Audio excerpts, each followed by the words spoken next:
ನಮಸ್ಕಾರ ಸದಾನಂದ ಬಾಬು ಯೂಟ್ಯೂಬ್ ವಾಹಿನಿಗೆ ಸ್ವಾಗತ ಸುಸ್ವಾಗತ. ನಿನ್ನೆ ಮತ್ತೆ ಗಣೇಶ ಕೆರೆ ಚಿಕ್ಕೋಡಿ ಜಿಲ್ಲೆ ನಾವು ಮಾಡ್ತೇವೆ 2 ತಿಂಗಳ ಅಂತ ಹೇಳಿದ್ದಾರೆ. ವಿಶ್ವಾಸ ಇಟ್ಟಿದ್ರು. ನಮ್ಮ ತಂದೆ ತಾಯಿ ಆಶೀರ್ವಾದದಿಂದ ಇವತ್ತು ಪ್ರಕಾಶ್ ಅಣ್ಣ ರಾಜಕೀಯದಾಗಿ ಇವತ್ತ ಶಾಸಕರಾಗಿ, ಲೋಕಸಭಾ ಸದಸ್ಯರಾಗಿ, ಈಗ MLC ಆಗಿ, ಡೆಲ್ಲಿ ಪ್ರತಿನಿಧಿಯಾಗಿ ಈ ಭಾಗದಾಗ ಒಂದು ಒಳ್ಳೆ ಸೇವೆ ಮಾಡ್ಕೊಂಡು ಬಂದಿದ್ದಾರೆ. ನಂದು ಬರೋ ದಿನಮಾನದಲ್ಲಿ 2 ಗುರಿ ಐತಿ. ಒಂದು ಎಷ್ಟು ಮಠ ನಾವೊಂದು ಜವಾಬ್ದಾರಿ ಸ್ಥಾನದಾಗದೀನಿ. ನಮ್ಮ ತಾಯಿ, ನಮ್ಮ ತಂಗಿ, ನಮ್ಮ ರೈತರ ಈ ಭಾಗದಾಗ ಒಂದು ಸೇವೆ ಮಾಡ್ಕೊಂಡು ಬರ್ತೀನಿ. ಮೊನ್ನೆ ಸನ್ಮಾನ್ಯ ಮುಖ್ಯಮಂತ್ರಿ ಅವರು ಬೆಳಗಾವಿ ಬಂದಾಗ ನಾವು ಸತೀಶ್ ಅಣ್ಣ ಜಾರಕಿಹೊಳಿ ಆಗಲಿ, ಪ್ರಿಯಾಂಕಾ ಜಾರಕಿಹೊಳಿ ಎಲ್ಲರೂ ಕೂಡಿ ಒಂದೇ ಏನ್ ಬೇಡಿಕೆ ಐತಿ, ನಾ ಇಲ್ಲಿ ಇರು ಮಠ ಚಿಕ್ಕೋಡಿ ಘೋಷಣೆ ಮಾಡಿ, ಅದರ ತಮ್ಮ ಕಡೆದ ಚಿಕ್ಕೋಡಿ ಘೋಷಣೆ ಮಾಡಿ 1-2 ತಿಂಗಳಲ್ಲಿ ಘೋಷಣೆ ಆಗಿ ಮುಂದಿನ ದಿನಮಾನದಾಗ ನಮ್ಮ ಇವತ್ತು ನಾವು ನೋಡಾಗಿದ್ದೀವಿ ಯಾವ ರೀತಿ ಡೆಲ್ಲಿದಾಗ ಪ್ರತಿಭಟನೆ ಎಲ್ಲ ಕಡೆ ವಿದ್ಯಾರ್ಥಿ ಎಲ್ಲಿ ತೊಂದರೆ ಆಗ್ತೈತಿ. ಮುಂದಿನ ದಿವಸ ಹುಡುಗರು ಚಿಕ್ಕೋಡಿ ಜಿಲ್ಲೆ ಘೋಷಣೆ ಆದ್ಮೇಲೆ ಒಂದು ಮೆಡಿಕಲ್ ಕಾಲೇಜ್ ಆಗಲಿ, ಇಂಜಿನಿಯರಿಂಗ್ ಕಾಲೇಜ್ ಆಗಲಿ, ಸಾಕಷ್ಟು ಹಲವಾರು ಜಿಲ್ಲಾ ಆದ್ಮೇಲೆ ಇವೆಲ್ಲ ನಮ್ಮ ಚಿಕ್ಕೋಡಿಗೆ ತರಕ ಅನುಕೂಲ ಆಗ್ತೈತಿ. ಈ ಹೇಳಿಕೆಯನ್ನು ಮೊದಲು ಬಿಡಬೇಕು. ಯಾಕಂದ್ರೆ ಅನಾ ಸಾಬ್ ಜೊಲ್ಲೆ MP ಇದ್ದಾಗೂ ಹೇಳಿದರು, ಅದಕ್ಕಿಂತ ಮೊದಲು ಪ್ರಕಾಶ್ ಹುಕ್ಕೇರಿ ಹೇಳಿದರು, ನಾವು ಗಣೇಶ್ ಹುಕ್ಕೇರಿ ಕೇಳ್ತೇವೆ, ನೀವು ವಿಧಾನಸೌಧದಲ್ಲಿ ಅಲ್ಲಿ ಯಾಕೆ ನೀವು ಕಲಾಪ ನಡೆದಾಗ ಪ್ರಶ್ನೆ ಎತ್ತಿಲ್ಲ, ಮೌನಾಗಿದ್ದರೆ. ಕೇವಲ ಪ್ರಕಾಶ್ ಹುಕ್ಕೇರಿ 1-2 ಮಾತು ಮಾತಾಡಿದ್ರೆ ಅಷ್ಟೇ ವಿಧಾನ ಪರಿಷತ್ನಲ್ಲಿ. ಅದನ್ನು ಬಿಟ್ಟು ಅಲ್ಲಿ ಮಾತಾಡಿದ್ಬಿಟ್ಟು ನಿಮ್ಮ ಹುಟ್ಟುಹಬ್ಬಕ್ಕೆ ಚಪ್ಪಾಳೆ ಗಿಟ್ಟಿಸ್ಕೊಳ್ಳೋ ಸಲಾಗಿ ನೀವು ಹೇಳಿಕೆಯನ್ನು ನೀಡಿದರೆ, ಹಿಂದೆ ಬಾಳಾಸಾಹೇಬ್ ಒಡ್ರೆಯವರು ಅವರು ಇನ್ನೂ ಇದ್ದಾರೆ. ಹೋರಾಟ ಮಾಡಿದಂಥ ಸ್ವಾಮಿಗಳು ಒಬ್ಬರು ತೀರ್ಕೊಂಡ್ರು, BR ಸಂಗಪ್ಪಗಳು ಇಲ್ಲ. ಅಂದರೆ 3-4 ಜನ ಹೋಗಿದ್ದಾರೆ. MLA ಕಟ್ಟಿಮನೆಯವರಿಲ್ಲ, ಅವರೆಲ್ಲ ಮುಖಂಡತ್ವ ವಹಿಸಿದವರು. ಈಗ BB ಹಂಜಿ ನಂತರ ಬಾಳಾಸಾಹೇಬ್ ಒಡ್ರೆ ಅಷ್ಟಿದ್ದಾರೆ. ಒಂದು ಕಾಲದಲ್ಲಿ ಆಗಿ ಹೋಗ್ತಿತ್ತು ಅದು. ಬಾಳಾಸಾಹೇಬ್ ಒಡ್ರೆಯವರು ಇನ್ನೂ ಒಂದು 4 ದಿವಸ ಉಪವಾಸ ಸತ್ಯಾಗ್ರಹ ಇಟ್ಟಿದ್ರೆ ಹೋಗ್ತಿತ್ತು. ಆದರೆ EB ಪಾಟೀಲ್ ಅವರು ಮಂತ್ರಿ ಇದ್ದರು, ಅವಾಗ ಬಂದ ಇವರಿಗೆ ಎಳ್ನೀರು ಕುಡಿಸಿ ಅದನ್ನು ಬಿಡಿಸಿರು. ತದನಂತರ ನಮ್ಮ ಸರ್ಕಾರ ಬಂದರೆ ನಾವು ಚಿಕ್ಕೋಡಿ ಜಿಲ್ಲೆ ಮಾಡ್ತೀವಿ ಅಂತೇಳಿ ಕಾಂಗ್ರೆಸ್ ಅವ್ರು ಹೇಳೋಣ, ಅಲ್ಲಿ ಹೆಚ್ಚು ಸೀಟನ್ನು ಪಡೆದರು. MP ಸೀಟ್ ಆಗಲಿಕ್ಕೆ ಕಾರಣ ಏನು? BJP ಅವರು ಮೋಸ ಮಾಡಿದ್ದರಿಂದಲೇ ಅಲ್ಲಿ ಪ್ರಿಯಾಂಕಾ ಜಾರಕಿಹೊಳಿ ಆರಿಸ್ತಂದರು. ಇಲ್ಲ, ಅಣ್ಣಾ ಸಾಬ್ ಜೊಲ್ಲೆ ಏನಾದರೂ ಸ್ವಲ್ಪ ಪ್ರಯತ್ನ ಮಾಡಿದರೆ ಅವರು ಆರಿಸಿ ಬರ್ತಿದ್ದು, ಆ ಸಿಟ್ಟಿತ್ತು. ಈಗ ಕಾಂಗ್ರೆಸ್ ಅವರು ಮಾಡಲೇ ಇದ್ದರೆ ಅಲ್ಲಿ ಮತ್ತೆ BJP ಅಧಿಕಾರಕ್ಕೆ ಬರ್ತಿತ್ತದು. ಒಟ್ಟಾರೆ ಹೇಳಿಕೆಯನ್ನು ಬಿಡಬೇಕು ಇವರು.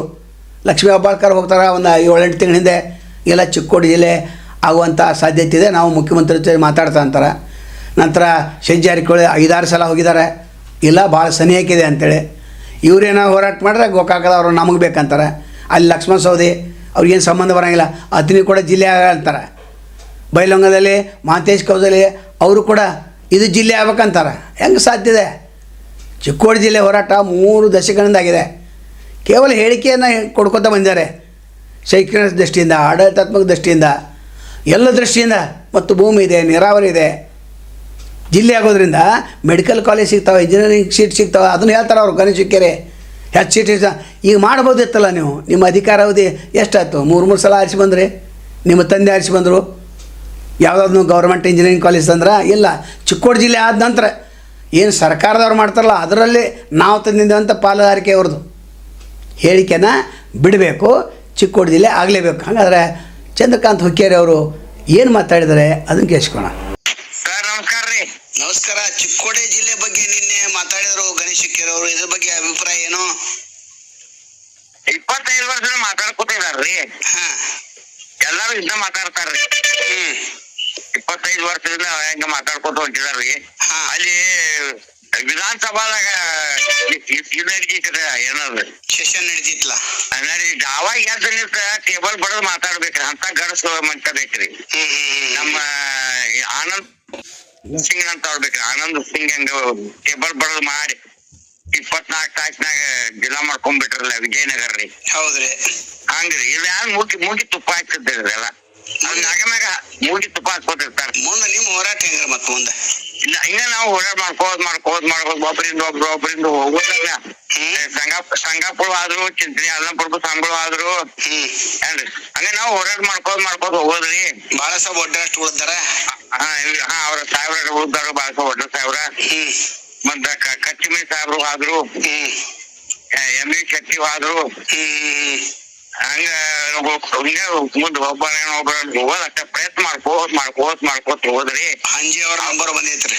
ಅವ್ರ ಹಂಗ ಭಾಷಣ ಮಾಡ್ಕೋತ್ ಅವ್ರ ಇದಂತ ಪರಂಪರ ಅಜ್ಜನಿಂದ ಮಗನಿಂದ ಮೊಮ್ಮಗ. ಮತ್ತ ಅಲ್ಲಿ ವಿರೋಧ ವ್ಯಕ್ತ ಮಾಡ್ಬೇಕಾಗಿತ್ತಲ್ಲ, ವೇದಿಕೆ ಆಗ್ಲಿ ಅಥವಾ ಇವತ್ತಾಗ್ಲಿ ನೀವು ಚಿಕ್ಕೋಡಿ ಜಿಲ್ಲಾ ಹೋರಾಟಗಾರರು ಒಂದ್ ಪ್ರೆಸ್ ಮೀಟ್ ಬರ್ದು ಇವರೆಲ್ಲ ಸುಳ್ಳು ಹೇಳ್ತಾ ಇದಾರೆ, ಇವ್ರು ನಮ್ಮ ಬೇಡ ಅಂತ ನೀವೊಂದ್ ಪ್ರೆಸ್ ಮೀಟ್ ಮಾಡ್ಬೇಕಲ್ಲ, ಮತ್ತ ಅದ್ರ ವಿರುದ್ಧವಾಗಿ ಮಾಡ್ತೇವ್ರಿ. ಸದ್ಯದಾಗ ಮಾಡ್ತೇವ್ರಿ.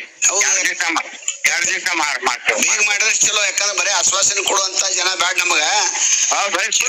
ಮತ್ತೆ ಹೇಳಿಕೆಯನ್ನ ಬಿಟ್ಟು ಬಿಡ್ರಿ, ಮೊದಲು ಮಾಡ್ರಿ ನಂತರ ಹೇಳಿಕೆ ಕೊಡ್ರಿ. ಲಕ್ಷ್ಮೀ ಹೆಬ್ಬಾಳ್ಕರ್ ಬರ್ತಾರ ಮಾಡ್ತೀವಿ ಅಂತಾರ, ಸಂಜೆ ಬರ್ತಾರ ಮಾಡ್ತೀವಿ ಅಂತಾರ.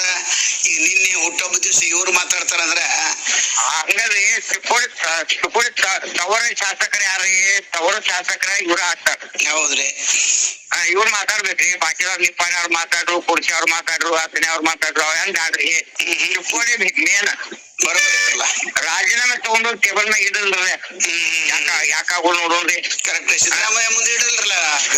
ರಾಜೀನಾಮೆ ಓದಿ ಇಡ್ರಿ, ನಾವು ನಿಮ್ಗೆ ಬರೆದು ಕೊಡ್ತೇವ್. ಹೌದ್ರಿ, ರಾಜೀನಾಮೆ ಕೊಟ್ಟ ನಂತರ ಪುನಃ ಚುನಾವಣೆ ನಿಮ್ಮನ್ನ ತರ್ತೇವ್ರಿ. ನಾವು ದೇಶದಾಗ ಬರ್ಕೊಡ್ತಾ ಇರ್ತೀವಿ. ಅಷ್ಟು ಧೈರ್ಯ ಐತಿ ನಮ್ಮಲ್ಲಿ. ಹೌದ್ರಿ. ಇವ್ರ ಧೈರ್ಯ ಇಲ್ರಿ, ಧೈರ್ಯ ಇಲ್ಲ. ಇವ್ರು ಮಾಡೋದ್ ಯಾತಕಂದ್ರೆ ಅಧಿಕಾರಕ್ಕಾಗಿ ಇದಕ್ಕ ಮಾಡೋರು. ಬರೀ ಸುಳ್ಳು ಹೇಳ್ಕೊತ ನಡೆದಾರ ಗಣೇಶ್ ಹುಕ್ಕೇರಿ. ಸುಳ್ಳು ಹೇಳ್ಕೊತ ಸುಳ್ಳು ಎಲ್ಲಿ ಹೋದಲ್ಲೆಲ್ಲ ಸುಳ್ಳು ಹೇಳೋದ್ರಿ, ಸುಳ್ಳು ಹೇಳ್ಕೊತ ಹೋದ. ಅದಕ್ಕ ನೋಡೋಣ, ಈ ಶಾಸಕರು ಮಾಡಿದ್ರೆ ಮುಂದಿನ ಶಾಸಕರೇ ಮಾಡ್ಯಾರ ಅಂತ ನಮ್ದು ವಿಶ್ವಾಸ. ಮಾಡ್ಬೇಕು, ಅವ್ರ ಶಾಸಕರು ಮಾಡ್ತಾರ. 2 ದಿವಸ ಪ್ರೆಸ್ ಮೀಟ್ ಮಾಡಿ ಅದನ್ನ ಖಂಡನೆ ಮಾಡ್ರಿ. ಮಾಡ್ತೇವೆ. ನಮಸ್ಕಾರ ಸರ್. ಕರೆಕ್ಟ್